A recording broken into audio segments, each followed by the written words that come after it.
Good morning. It's Monday, April the 10th. This is day 18 on the trail. Amazing. Wow, 18 days. It was pretty nice last night sleeping. It wasn't cold at all. Very comfortable. Got up, I made some oatmeal this morning, which I normally do not do at all, but I didn't eat dinner last night, so I want to make sure I ate something this morning. I'm still going to do my chocolate carnation breakfast essential with coffee when I hit the trail. I like to drink that as I start the day. Everything from this point over the next 5 days or so, everything for me is predicated on water. There is a source here. I've got to go down and get water. I drank a whole bunch last night, which was really good. I didn't realize I was that thirsty and dehydrated. I know at least got to go 7 miles to the next water. Campsites are going to be dictated by water and how much water I have and how tired I am. So beautiful day today. You look out the tent here. I cooked right here. I didn't even get out of the tent yet, but the tent is a mess. I still, all my stuff, strong belt, all my electronics and crap. It's going to be a warm day today, so maybe a long break in there, which is good. I need to learn to take better breaks. We're going to get started. I'm going to go down and get water in just a little bit and then be on trail. All right, 7:41. I'm packed up. I'm going to throw the pack on, carry it up top where everybody's camping up there. And then there's a side trail. I'm going to drop my pack up there and then take the side trail, get some water, and then get ready to start rolling from there. All right. Down here to get water. It's a bit of a walk down here, pretty good ways. There's a cistern holds water up there, but it looks really bad. This, on the other hand, looks not good water. 8:25. We're leaving out from 119.6. Got my breakfast essentials. I know it looks terrible. I always thought it looked terrible too, but it gets you going. Back on trail. We already know what it's going to be like today. Extremely hot. Lots of climbing. But our focus is just getting to the first water, which is 4 miles. Big mission still. Paradise Valley Cafe. And then we'll figure out Idlewild, San Jacinto. Wow, what a way to spend a Monday morning. I miss the people at work, but I don't miss the work at all. Probably close to about mile marker 120, maybe a little bit past, I don't know. Somewhere in there. Getting ready to head out from this little break. Great break. Longer than I expected, but man, was it worth it, because I got to talk to a gentleman named Fernando. He is, I think, originally from Africa, but he said he's a traveler. He's from all over. He's been all over the place. What a great guy.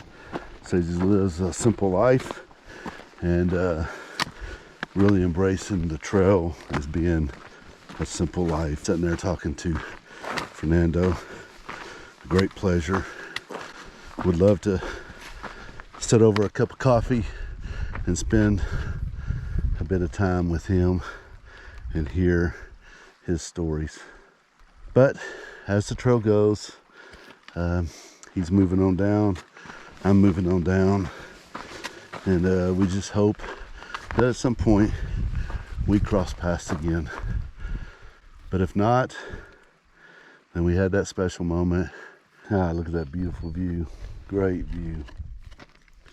All right, so I thought on this part, I've been, I'd said I didn't do a gear video or anything like that. I just kind of do it along the trail. So I thought today I saw in a comment that somebody asked me about my pack. And there's a whole story that I'm probably not going to get into right now of, as I intend to do, comedy errors on my part that led me to this pack, but it worked out, again, very favorable for me. So I am carrying the Durston Kakawa, I believe, 50 liter. I think that's what it is, or 55 liter. I think it's Kakawa because Mr. Durston, who owns the company and created the gear, lives in Canada, somewhere close to the Kakawa Mountains. I think that's the way it goes. But anyways, yeah, the Kakawa 55 liter, got it last minute. As a matter of fact, the pack was delivered by the Postal Service 20 minutes before my wife and I were getting ready to head to Dallas to spend the night and then catch the flight the next morning. So when it arrived, I took it opened up the box, grabbed it, dumped everything out of my other pack, which I'd already had everything in there, and put it all in this pack and headed out the door. So I didn't really have a chance to even use the pack at all or know how it was going to carry prior to actually hitting the trail. My original pack was the Crown 60, and it's a good, I still have that pack. It's a good pack. That's part of the story. I ripped inside pocket when I got my ice axe. Maybe I'll tell that story at some point. But the point being is I replaced that one with the Crown 62, the second version. And while I was doing training walks around the house in the neighborhood, the way it carried, the shoulder straps were real thin, it felt like. That they were trying to save weight, so they didn't have much padding on the shoulder straps. The back of the pack with weight in it carried real low, below your hips, putting pressure on your shoulders. It just didn't feel right. And at the last minute, I actually emailed the Durston company and said, hey, did I already tell this story? I don't know if I have or not. But anyway, I asked him, hey, I'm leaving for the Pacific Crest Trail in 10 days. Do you think you guys, if I got a pack, would like it would arrive in time? And Dan Durston, the owner, emailed me back and said, hey, when you buy it, email me back and let me know, and I'll make sure it gets out. And I think we can make it there before you leave out. So I went ahead and jumped on it and bought the pack and emailed him. And within 10 minutes, I was getting emails from the company in regard to my pack shipping. You have to understand it's coming from Canada. So it has to clear customs out of Canada and then into the US. And that's really, on the shipping side, the thing that holds everything up. But yeah, I made it just in time. I'm a big fan of Durston's gear. I would have had the Durston X-Mid 1 solid, but at the time I was ready to order my tent, and I think I said this, that tent wasn't expected to arrive or be shipped out till late March or early April. I thought that was too close. I didn't want to chance it, so I went with the tarp tent instead. But they're a great company. The pack sets really well. So much difference between the way it fits me, and this is just me, and what I was using the Crown. It just is a lot easier to carry. I love everything, every aspect about it, except for one thing. There's a little B strap at the bottom. I can tie a piece of paracord to it and make a loop for my ice axe. And then I would like a couple straps on the back where there's a netting there, kind of just if you want to hang your shoes off the back, you can just strap them in, and you don't have to push them down in that netting and all that stuff. I've seen modifications to the packs. They can put bungee cord on the back and it works really well. But anyways, the pack itself I really love. It's got the 2 side pockets. I like that. It's easy to carry, and it's just, the shoulders feel good. You got the 2 pockets on your shoulder strap. I use one for water and the other one I put like my bandana in there. For me, it's worked really great so far. What am I, 18 days in? I feel like at this point I can kind of give an honest evaluation for me up to this point. Normally when I pack my pack, what I do is I throw my quilt in the bottom. I don't put it in the stuff sack, I just throw it in the bottom and then push it all the way down, and then I put my clothes. I have a little bag that contains my clothes. I put it on top, and that's probably the heaviest thing in my pack is my clothes. And then goes my tent without the poles and stakes, just the tent and the stuff sack, and then my electronics and my medical bag, and then my food bag and my cook system on top. So that's kind of the way I set it up. My tent stakes and my poles I put in the back webbing of the pack, and I hook it onto a carabiner. So if it falls out, hadn't moved at all the whole trip when I'm hiking, but if it did fall out, it would be still attached to the pack. It'd flop around and I would surely notice. So my tent is the tarp tent, double rainbow DW. It's 2-person double walled tent. I've really enjoyed it so far. It's worked out well. I can have some trouble putting it up in wind, but man, it went through some major windstorms and did really well. So I'm happy with that. The rest of the gear I'll just kind of go over a little bit later. I guess sleep system would be next. Nothing super special about it. It's basic. I do use the Enlightened Equipment quilt, and then I'll get into which one I took, which one I picked, and then I'm sure you've seen the little accordion style thermarest mat that I have, and then I have another little sleep pad that's sleep and go. It has no R value. It's just one that's real cheap on Amazon, and I happened to get it one time, and it's really, really comfortable for me to sleep. More so than some of the others. I have a couple others. They're either too heavy or not that comfortable for me to sleep on. For whatever reason, I roll off the side of them and they're just not that comfortable. So, but I'll talk about those at a later time. And it looks like we're seeing maybe a mix of a few pine trees in here. 122 point something. Pretty decent spots for sure. Right in here amongst these little trees. Nice. I'm at the bottom of this descent. About to have to climb back up, but little spot right here if you wanted to pitch a tent or cowboy camp. But then back in here is another spot. You could, it's a pretty good spot. I think what I'm gonna do is take a little bit of a break. I'm trying to do that more often today. I've been hydrating real well, electrolytes every time. I've already done 2 of those tabs of electrolytes, so I feel really good. But I want to continue on with what my theme was to focus on taking good breaks, and then maybe I'll be stronger this evening instead of just being dead beat the last couple hours trying to make some miles. I'll be a little bit stronger. But right now, drop the pack, lean back right there against the pack with my little sit pad, and just take a little break. All right, nice little break spot there.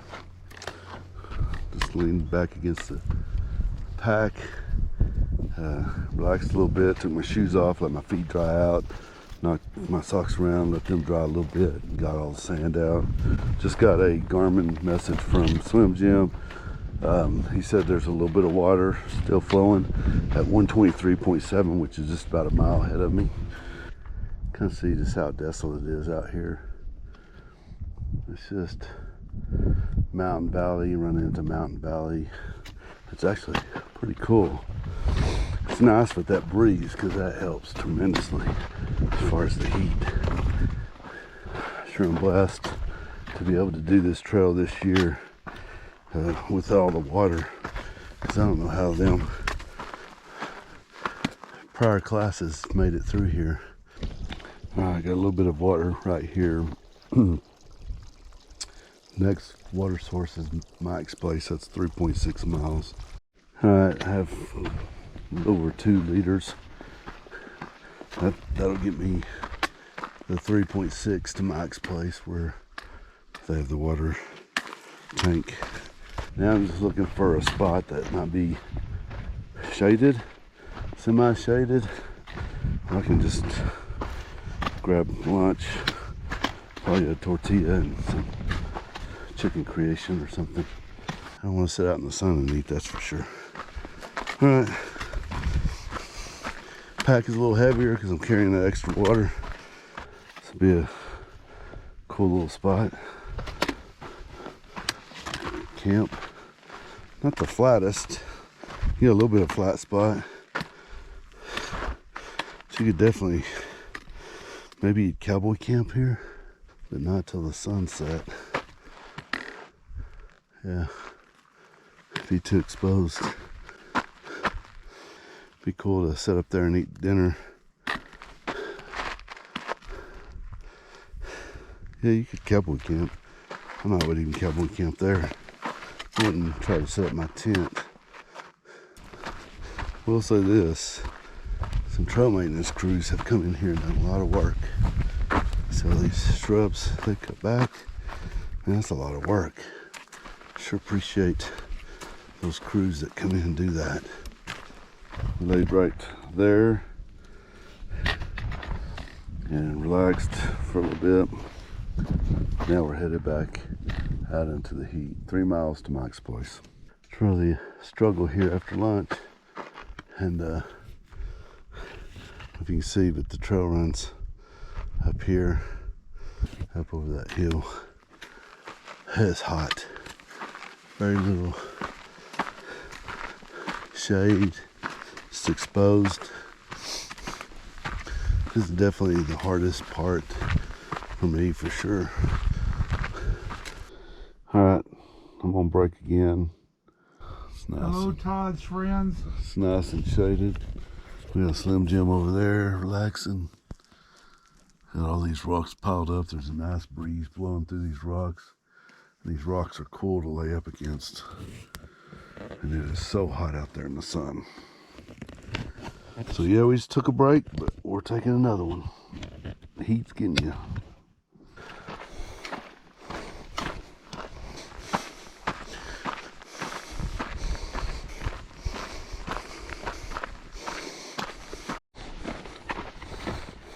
I think that road right there is the road up to Mike's place.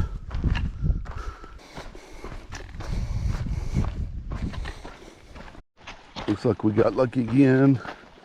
We got water, good clear water coming in here. We're gonna stock up and that way we can skip Mike's place. We don't have to walk way up that hill. We're headed out, got water here. Now we can bypass Mike's. We don't have to go up to that tank.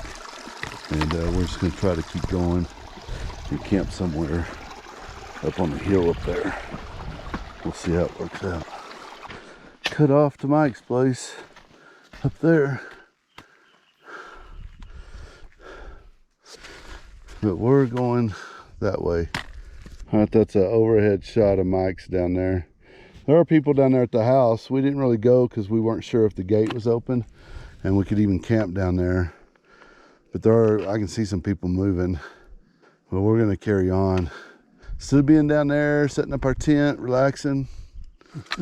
Instead, we're gonna be climbing up there. We're climbing. And that's just part of it. Way to go, Slim Jim. Hey, you wanted an adventure? You're getting one. All right, brother. Carry on. Long climb out of Mike's place. Let's see. Trail still goes. Still climbing. It's been brutal at the end of the day. I just wanted to remember in future years, if I watch this, how just tired I am right now. Totally exhausted. I still have to go all the way up there, somewhere over that saddle. I'm chasing sunset, exhausted, tired, carrying a lot of water because there's no water up there. listening to some music. I don't always listen to music, but sometimes climbs like this, I just have to. I want to bring myself back in my mind to the spot right here. It's been a hard day.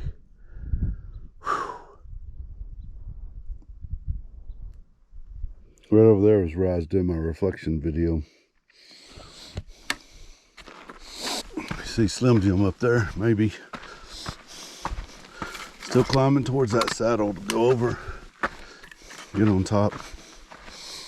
Camp's up there somewhere. Alright, this is camp for tonight. It's gonna have to work. We're gonna do the best we can with it. This is what we got. We're gonna work with it and make it work.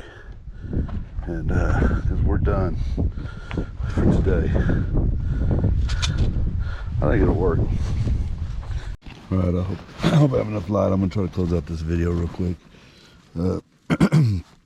Day 18, April the 10th.